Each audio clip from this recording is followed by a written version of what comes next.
30 వచ్చింది. అందుకు ఆ మనుషుడు ఆయన ఎక్కడి నుండి వచ్చానో మీరు ఎరుగుపోవుట ఆశ్చర్యమే. అయ్యా, మీరు పెద్ద భక్తులు, మమ్మల్ని మించినటువంటి భక్తి పరులు లేరని చెప్పుకుంటున్నారు కదా, ధర్మశాస్త్రం అంతా మాకు బాగా తెలుసు అని చెప్పుకుంటున్నారు కదా, దేవునితో చాలా సంబంధం కలిగిన వాళ్ళము, దేవుని స్వరం వినే వాళ్ళంతా గొప్ప పోజులు ఇస్తున్నారు కదా మీరు. అయ్యా, ఆయన ఎక్కడి నుండి వచ్చాడో మీకు తెలియకపోవడం నాకు చాలా ఆశ్చర్యంగా ఉంది. అయ్యా, ఇలాగే కదా మొదటి తెలియాల్సింది. ఎవరు తెలియాలి? దేవునితో చాలా సాన్నిహిత సంబంధాన్ని కలిగి ఉన్నామని చెప్పుకుంటున్నటువంటి వీళ్ళకి కదా మొట్టమొదటి దేవుని గురించి తెలియాల్సింది.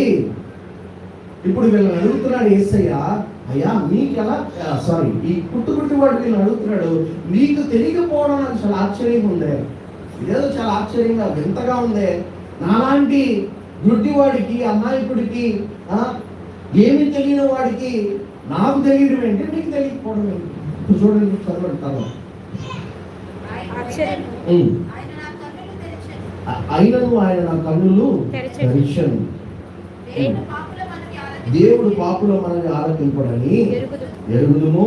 ఎవడైనను దైవభక్తి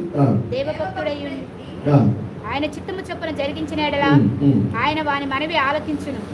పుట్టుగుడ్డి వాని కన్నులెవరైనా తెరిచినట్టు లోకము పుట్టినప్పటి నుండి వినబడలేదు. పుట్టుగుడ్డి వాని కన్నులు తెరిచినట్లు లోకము పుట్టినప్పటి నుండి వినబడలేదు. లోకం పుట్టినప్పటి నుండి ఎక్కడ వినలేదయ్యా. పుట్టుగుడ్డి వాడి కన్నులు ఎవరైనా తెరిచినట్టు. చదవండి. ఈయన దేవుని యొద్ద నుండి వచ్చిన వాడు కాని ఎడల ఏమీ చేయనేరడని వారితో చెప్పాడు. ఖచ్చితమైన స్టేట్మెంట్ ఇస్తున్నాడు. ఎందుకు ఇంత ఖచ్చితమైన స్టేట్మెంట్ ఇస్తున్నాడో తెలుసా?